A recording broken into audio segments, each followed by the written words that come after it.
हरि ओम नमो नारायणाय। तुलसी विवाह कथा। तुलसी विवाह के दिन यह कथा अवश्य ही सुननी चाहिए, जिससे अखंड सौभाग्य की प्राप्ति होती है तथा घर में सुख शांति और समृद्धि का वास होता है। आइए तुलसी विवाह कथा को सुनते हैं। स्कंद पुराण, पद्म पुराण और साथ ही शिव पुराण में जो कथा वर्णित है वह इस प्रकार है। प्राचीन समय में काल नेमी नाम का एक असुर था। उस असुर की एक अति सुंदर और तेजोमय कन्या थी, जिसका नाम वृंदा था। एक असुर कन्या होने के बाद भी तन मन से पवित्र और भगवान विष्णु की परम भक्त थी।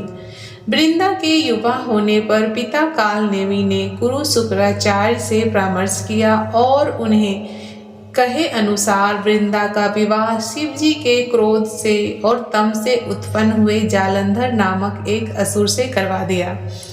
जालंधर बहुत शक्तिशाली असुर था, क्योंकि वह भगवान शिव का ही अंश था और अपनी पत्नी वृंदा से पतिव्रत धर्म के कारण अजय था। जब समुद्र मंथन हुआ तो जालंधर उसके परिणाम से संतुष्ट नहीं था। क्रोधित होकर उसने देवों पर आक्रमण कर दिया और देवराज इंद्र से स्वर्ग छीनकर उस पर अपना अधिकार जमा लिया। कुछ समय बाद एक बार नारद मुनि जालंधर से मिलने स्वर्ग गए और उसके समक्ष देवी पार्वती के रूप और गुणों की व्याख्या करने लगे। देवी पार्वती के बारे में सुनकर जालंधर ने उन्हें अपनी संगिनी बनाने का विचार किया और इस विचार से भगवान शिव को आक्रमण के लिए चुनौती दे दी। शिव जी जानते थे कि इस समय वृंदा का पतिव्रत धर्म जालंधर की रक्षा कर रहा है, इसलिए उसे हरा पाना बहुत ही कठिन होगा। उधर वृंदा को एक अशुभ स्वप्न दिखाई देता है, जिसमें वह अपने पति को भैंस पर विराजमान काले घने आकाश के नीचे विचरण करते हुए देखता। उस काले आकाश में उपस्थित सूर्य पर ग्रहण लगा हुआ था। इस स्वप्न से भयभीत होकर वह अपने पति की प्राण रक्षा के लिए अखंड अनुष्ठान करने बैठ जाती है। जब भगवान शिव को वृंदा के स्तव के बारे में पता चलता है तो वे हरि विष्णु से जालंधर का वध करने के लिए उनकी सहायता करने का निवेदन करते हैं। जब तक वृंदा अनुष्ठान करती तब तक जालंधर को कोई ही नहीं हरा सकता। इसलिए भगवान विष्णु जालंधर के रूप में वृंदा के पास जाते हैं और उससे युद्ध में विजय होने की बात करते हैं। वृंदा इस छल को नहीं समझ पाती और अपने पति की विजय से प्रसन्न होकर अपने अनुष्ठान को वहीं समाप्त कर देती है। जालंधर के रूप में भगवान विष्णु को अपना पति मानने से वृंदा का पतिव्रता धर्म खंडित हो जाता है और इस व्रत के टूटने से जालंधर को मिल रही सुरक्षा भी छीन हो जाती है। भगवान शिव इस क्षण के लिए तैयार थे और ऐसा होते ही उन्होंने जालंधर का वध कर दिया और सभी देवों को उसके अत्याचार से मुक्त कर। परंतु वृंदा का क्या, उसने तो अपने हर धर्म का पालन बिल्कुल निष्ठा से किया था। अपने पति का मृत्यु का समाचार सुनकर और जालंधर बने भगवान विष्णु को अपने यथार्थ के रूप में देखकर वृंदा बहुत विचलित हो जाती है। उस समय उसके क्रोध की कोई सीमा नहीं थी और इसी पति वियोग में वह भगवान विष्णु को श्राप दे देती है कि जिस तरह मैं अपने पति से विरह का वेदना सह रही हूँ, उसी प्रकार आप भी अपने पति माँ लक्ष्मी से अलग हो जाएंगे और आपको भी इस वेदना को सहना होगा। आपके पाषाण हृदय में मेरे दुख के बारे में नहीं सोचा, इसलिए आप सच में पाषाण बन जाएंगे। भगवान विष्णु ने क्रोध अग्नि में जल रही एक स्त्री की वेदना को समझते वृंदा को वरदान देते हैं कि मेरा जो रूप तुम्हारे श्राप से पाषाण हो जाएगा, उसी पाषाण से अगले जन्म में तुम्हारा विवाह होगा।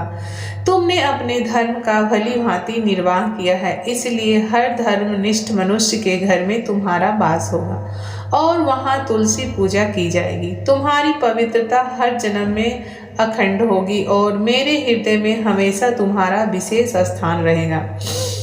तुम्हारी उपस्थिति के बिना मेरे लिए किया गया कोई भी पूजा और अनुष्ठान पूर्ण नहीं माना जाएगा। भगवान विष्णु से ऐसे वचन सुनकर वृंदा के क्रोध की ज्वाला शांत तो हुई, लेकिन उसने अपने पति से विछोह के दुख में स्वयं को भस्म कर लिया। वृंदा के शरीर की उस भस्म से एक पौधा का जन्म हुआ जिसे तुलसी का नाम दिया गया। तब से तुलसी अर्थात वृंदा हर जन्म में भगवान विष्णु की प्रिय है। जिस तिथि पर तुलसी का जन्म हुआ वह प्रबोधिनी एकादशी थी, इसलिए हर वर्ष इस तिथि पर तुलसी और शालिग्राम जी के विवाह का आयोजन करवाया जाता है। दोस्तों, तुलसी विवाह का आयोजन कहीं पे एकादशी की तो कहीं पे द्वादशी तिथि को मनाई जाती है और कहीं कहीं पर एकादशी से लेकर पूर्णमासी के तिथि तक शालिग्राम और माता तुलसी के विवाह का आयोजन किया जाता है।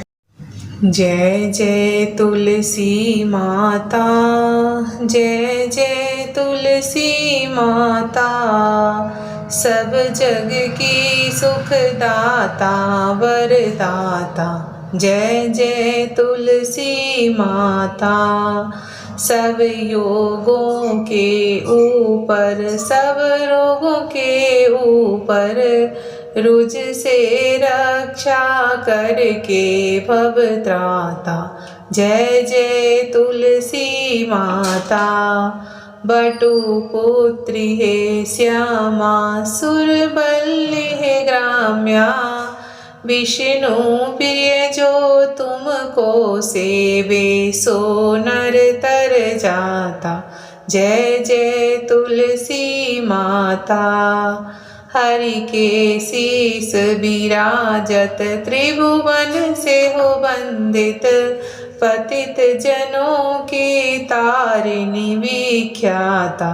जय जय तुलसी माता, लेकर जन्म विजन में आई दिव्य भवन में, मानव लोक तुम्हीं से सुख संपत्ति पाता। जय जय तुलसी माता, हरि को तुम अति प्यारी, श्याम वरन तुम्हारी, प्रेम अजब है उनका तुमसे कैसा नाता। जय जय तुलसी माता, जय तुलसी माता, सब जग की सुखदाता वरदाता। जय जय तुलसी माता, जय जय तुलसी माता। बोले श्री हरि केशव नारायण की जय, तुलसी मैया की जय।